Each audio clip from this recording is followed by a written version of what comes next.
guys, welcome back to Southwest Victory Gardens. My name is Brandon. On this channel we talk all about backyard gardening in desert climates, so thanks for checking out this video, really appreciate it. I want to introduce you to a friend of mine. This is the recycled 55-gallon blue barrel. I got this down at Kalil Bottling Company. I'll put a link in the description down below to where you can pick up one of these barrels yourself. But Kalil Bottling sells these for 10 bucks if you buy 3 at a time. So I usually like to go buy 3 or 6 or whatever, you know, as long as you buy more than 3, they're 10 bucks. But if you just want to buy one, it'll cost you 12 bucks. So, you know, not too much more. But once you get your blue barrel, you know, you can basically, you know, do a bunch of different stuff with it, right? You might want to put one off your rain gutter, harvest rainwater with it. You might want to cut it in half and grow food in it. You know, they make really good containers for container gardening. These are food grade barrels, so they're safe for growing food in them. You can also use them for composting systems, you know, stuff like that as well. So a lot of different uses for these 55-gallon barrels. Today what I want to do is I want to take 1/2 of this barrel and turn it into a self-watering container. So a self-watering container is basically a modification that you can make to any container or raised bed that you can basically figure out a way to create a water reservoir on the bottom of your container to allow water to be soaked up from the bottom using capillary action. So all self-watering containers have a water reservoir, and they have some sort of wick that sucks the water up into the soil that's growing food above it. So you can take any container you have, modify it just a little bit, and turn it into a self-watering container. You know, some containers are designed to be self-watering from the very beginning. Others, you know, you need to modify a little bit. But if you be creative and you go out on YouTube and you watch some different videos, you'll find a lot of different ways to do that. You know, whether you're using perforated tubing, or you're taking one container and setting it inside of another, or you're actually purchasing, you know, some sort of, you know, kit that's designed to turn a container into a self-watering container. There's a lot of those out there.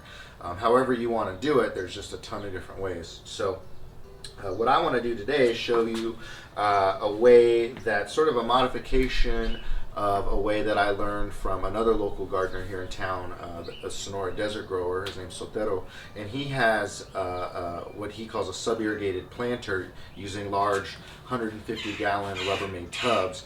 And so essentially I'm going to take his method, and I'll put a link to his video down below so you can check out his version. His is a lot nicer. He uses a lot nicer components. He uses copper, he uses terracotta. I'm going to be using PVC and plastic, but you know, essentially you can achieve the same effect, but we're going to be doing ours basically using recycled materials. So I'll put a link down his video down below so you can check his out. But what we're going to do is basically create a water reservoir in our large 55-gallon container cut in half by using lava rock to fill in the pore spaces around the wicking chamber. So that lava rock is going to be able to support the soil above it. So rather than using like a container set inside of another container, you know, or some sort of you know, false bottom, we're going to just be using lava rock as our you know, basically support for our potting soil. So it's a cool method. It works really well. You do need to get some materials in order to do this. It's going to be a little bit more labor involved. I'll put a link down below to another video on how to make a simple self-watering container with 5-gallon buckets. That's really effective, works really well. But this is just going to be a little bit of a different method that's going to be work well on these large 55-gallon barrels. So let me show you what materials you're going to need, what tools you're going to need, and then we'll go ahead and start cutting this barrel and drilling some holes. All right, let's check it out. All right, here we go. Let me walk you through some of the tools we're going to be using and some of the materials. First, you're going to need some lava rock. This is large or 1-inch lava that I got down at Acme Sand and Gravel.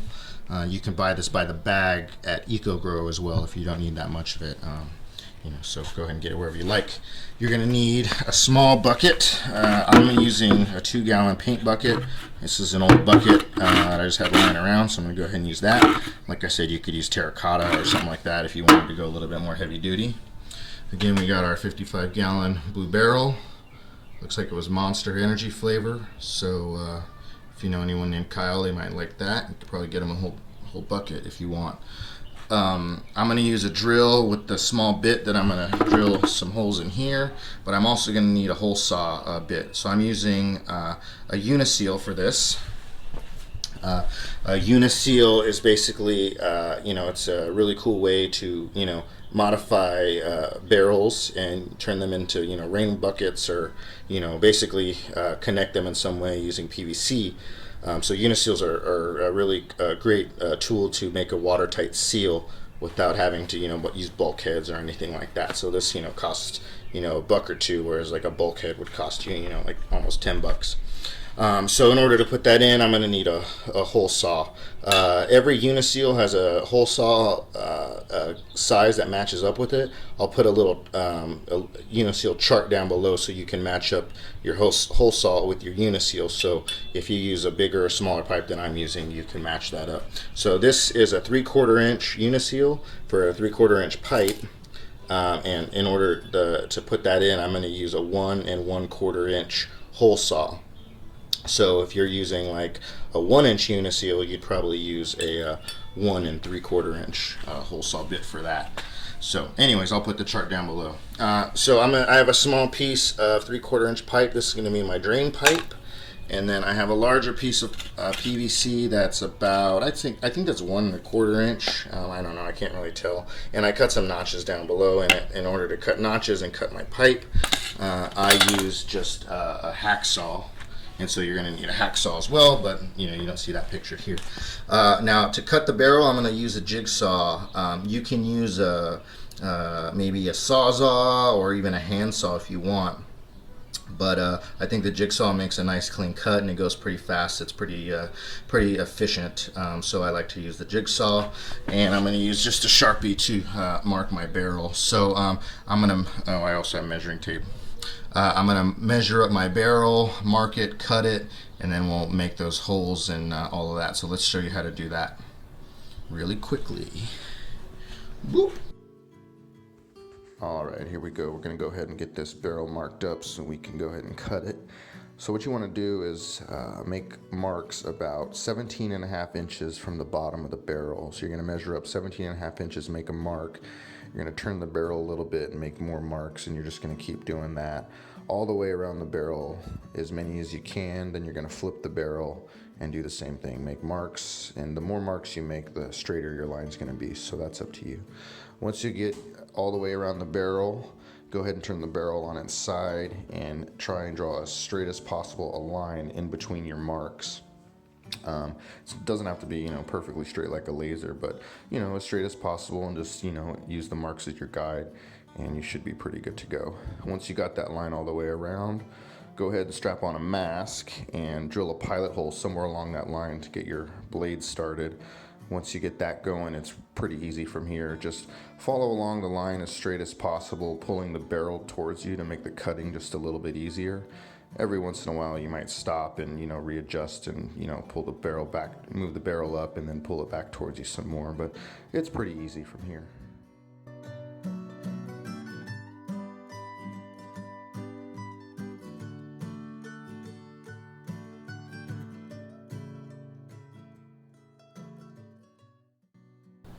All right, got my bottom half of my barrel, the bottom of the barrel. It doesn't have any holes on the top. Rinsed it out, cleaned it out. You can, if you want, take some sandpaper around the edge if you got a rough edge, and smooth it all out if you want to. But you want to clean out all that little bits of plastic and everything in there, and all that Kyle Kool-Aid you want to get out of there as well. So we cleaned up our bucket real nice. Now this is ready to go. We're going to go ahead and make our modifications to this to turn it into a self-watering container. But in order to do that, I want to move it over into its final resting place, because once this is full, it's going to be really heavy. So I don't want to move it after it's full. So I'm going to go ahead and put it where I want it, and then we're going to make the final modifications, fill it with soil, fill it with lava rock, all that stuff, and then we'll go ahead and get it planted. So let's go ahead and check that out. So we'll see in a sec. All right, guys, here we are back in the Victory Garden. You can see I've got my blue containers all around here already, but this is the first one that's going to be a self-watering container. The rest of these I water by hand or drip irrigation, so we're gonna put this one with the modification and see how it does this summer, and maybe next winter or whatever we might convert some of these other ones to self-watering. All right, so what I want to do is I want to drill a hole right here that's going to accept my uniseal. This is for a 3/4 inch pipe. You can buy uniseals that go anywhere from say like 1/2 inch pipe all the way up to like 3 or 4 inch pipe. So you know, uniseals are really handy. I have 1 1/4 inch pipe that I'm going to be using as my fill tube. So this is just going to be like upright, and I'm going to be able to fill my water reservoir through this pipe. So this pipe's going to actually be above the soil level. One thing you can do is cut some notches in the bottom of this pipe to make it so the water can get down into the reservoir a little bit easier. If you notice on the inside of your blue tubs, there's like there's some raised, you know, areas, and if you position this just right, you can actually put the pipe above, you know, with a little bit of a gap between the very bottom of the barrel and the bottom of this pipe, if you position it just right on top of one of those bumps. So that's what I'm going to try to do with this one. Now this is going to be for the drainage, so we're going to have this, it's going to stick out here, and we want this at the level of our bucket inside of our container. So in this case, I drilled a hole about 8.5 inches that I'm going to use, which is about the height of this bucket. If your bucket's taller or shorter, you just want to make so that the top of your drainage pipe is level to the top of your bucket. So that's basically where you want to drill it if you have a different size. But for this 2-gallon paint bucket, it's going to be about 8.5 inches. So I'm going to drill a 1 1/4 inch hole about 8.5 inches up from the bottom of my bucket. Now, when you're drilling into plastic using hole saws, one trick I've learned is that once you get your hole started, your pilot hole, flip your drill to reverse so that your drill bit's going backwards, and you're going to get a lot cleaner of a cut. It's not going to bite as much. It's going to take a little bit longer, and you're going to have to press a little bit harder, and you may, you know, wear your drill bits out over time if you're doing a lot of hard plastic. But you know, if you're just doing a couple of these, it's not going to be too bad. So that's just one thing I've learned, and you'll get fewer like shreds of plastic and stuff like that too. So once I get my hole started, I'm going to switch my drill back to reverse, and then I'm going to just drill the hole in reverse until I'm through.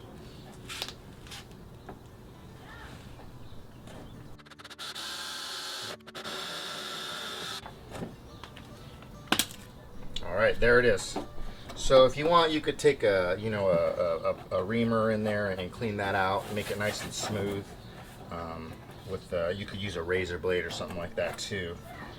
But I'm just going to leave it. You know, you probably do want to clean that up a little bit, just so you don't want to rip up or tear your uniseal. This isn't so bad though. All right, so we're going to go ahead and pop in our uniseal into our newly drilled hole. And it usually will make a nice popping sound. Okay. Now I've cut this at an angle. You can see that's going to help for, you know, when I'm putting it into the uniseal. It's going to be a lot easier to put in. It'll also help, you know, like when I have it inside of here. It's good to just have it cut at an angle so the water can drain out easier. I've cut a little notch on this side so that I know where the bottom is in relation to the top here. If you don't want to cut this angle, you don't have to. Just know that when you're trying to stick pipe into this uniseal, it's very, very difficult. So you can take some soap and water or olive oil or something like that and just lube this up a little bit, and then go ahead and try to get it in the uniseal that way. But this should go in easier because I've cut it a notch in it.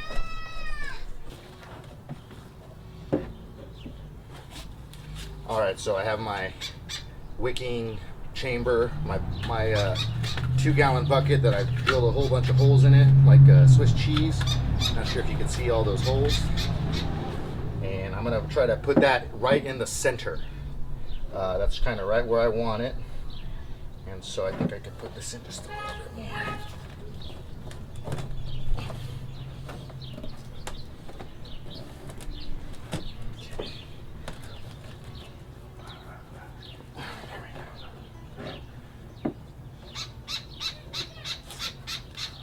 right, perfect. Woo! Those uniseals are a lot of work. No joke, man. Okay, so now what I'm going to do is I'm going to get lava rock, and I've rinsed the lava. You don't have to pre-rinse it, but it gets really mucky, so if you could rinse it, it helps a little bit. And what I'm going to do is I'm going to position my drainage tube so that it's pointing straight up, just like that. Wherever you want it, you can put it anywhere around your container. I like to put it out towards the edge, and I'm going to start with my lava and just starting to slowly fill this up while keeping my pipe so it's pointing straight up. Eventually I'll put a bunch of rock on there. I won't have to hold it anymore, and then I can start really scooping the lava in there. So I'm going to start by putting in small handfuls, but I want to put the lava all around our bucket that's kind of in the center, and keep our pipe pointing upright. So if you can see that there. So I'll go ahead and start filling this up with lava.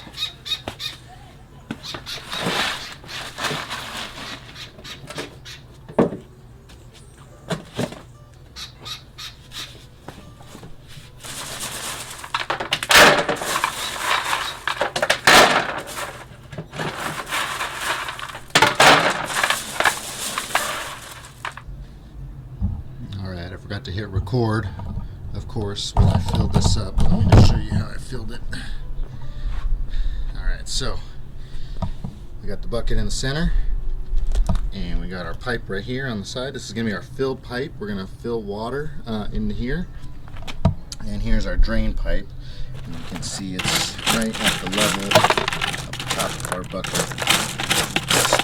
Right there. You can see that just a few inches down. I didn't measure just right, but there we go. That's good enough. How's that? Okay. Alright, so that's going to be, when the water gets to that level, that's going to be where it drains out of here. So all of this area, all of this in here is going to be filled with water in between that lava, and this whole center bucket's going to fill with lava. Alright, so what we're going to do is in here, in the center bucket, now we're going to fill this with an absorbing wicking material. So I'm going to use coconut husk, but you can use potting soil.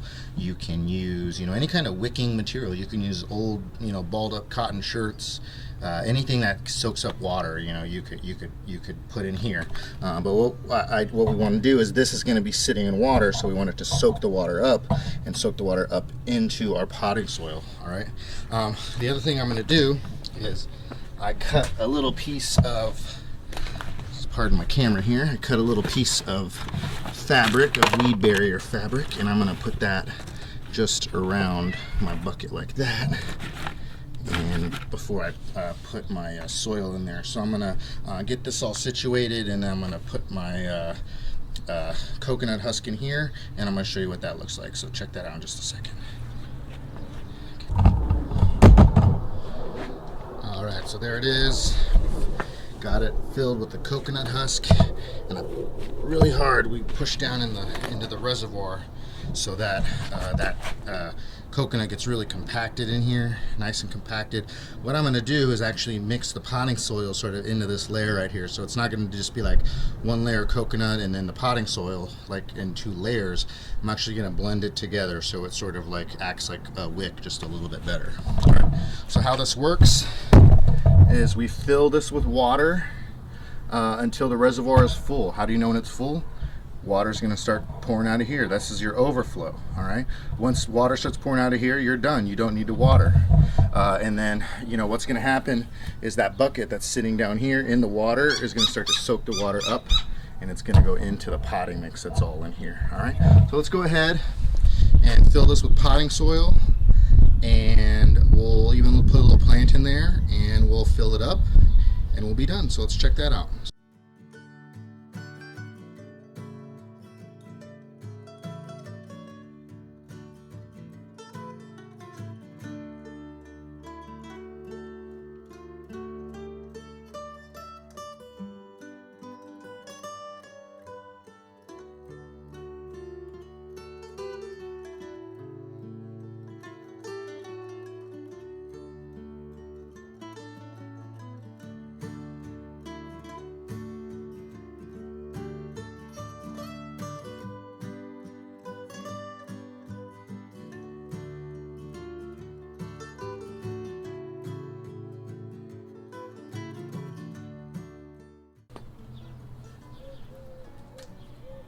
Alright, welcome back. Here we go. We're all ready to go. You can see the water is draining out of here, a little bit of overflow that's left. And so I'm going to just pop in this new chili pepper. I got a nice fish pepper. Shout out to Michael Twitty for hipping me to these peppers. Fish pepper is pretty cool. It's like a variegated pepper. So some of them will start off white. So if you ever want, you can pick them when they're white. That's my cat. If you can hear little Mac. Come here, buddy. The peppers will start off white, or different colors, and you can dry them as white peppers, grind them up, and have white peppers. So if you want to, put a spice to like a white sauce or a clam chowder or something like that, this is a really cool pepper. So fish pepper, you should check it out. I'm gonna plant this right here in the middle of my newly planted self-watering container.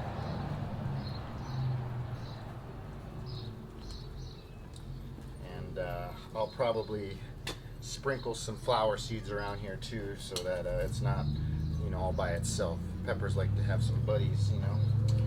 So that's it. I'm gonna water this from the top for the first few weeks just to get this pepper established, get the roots going. But eventually I'm just gonna water from the bottom up. So I'm gonna fill my water reservoir. Once it's overflowing, I'm going to stop watering, and then I'm going to try not to water from the top. I'm going to let the roots suck up water from the reservoir down here at the bottom. So this is roughly half and half water down here and half soil up at the top. So it's a great way to conserve soil, conserve water, reuse, recycle, repurpose materials. All of this was all old plastic stuff that otherwise would maybe go into the trash once it's used up. So we got scrap pieces of pipe and everything in here. So check out that video from my friend the Sonoran Desert Grower, and you could do a much nicer version of this using 150-gallon Rubbermaid stock tanks, using terracotta, using copper pipe, and something like that will be, that'll last you a lifetime, whereas this is only going to last as long as, plastic materials. But, it's a lot cheaper, and, we're getting some stuff out of the landfill, so there's some pluses there too. So, if you have any questions on this, please leave some comments down below. I really appreciate all your comments. You guys are great, really super nice. Thanks for leaving those. I really get a kick out of some of them, especially from my Thea Rosie. So shout out to Thea Rosie. So I'll put links to other self-watering container videos as well, because the idea with self-watering containers is, again, you can make them out of anything. And so what you just got to do is be creative. Use what you have and just try and understand the principles of a self-watering container. You have a water reservoir, you have a wicking chamber, you have a drainage hole, and you have a fill tube. And as long as you have all of those things, you can make it into a self-watering container. And I will say one thing that really is going to help is to use a really good potting mix. Something that contains compost and coconut husk or coconut coir. Mixes containing compost and coconut, they can absorb water just a lot more effectively. They can really soak water up from the water reservoir down below and spread it around the soil so that it's more efficiently used up by your plants. Potting mixes containing peat moss or wood chips, they're not really recommended for desert gardening or desert climates. They don't really perform very well here, especially for this application for self-watering containers. So get yourself a really good potting soil, a potting mix that has compost and coconut husk in it. Something that you either make yourself, or something like a Tank's Green Stuff Pro Mix or something like that, or down at EcoGrow they have some pretty good potting mixes as well, so you can check those out.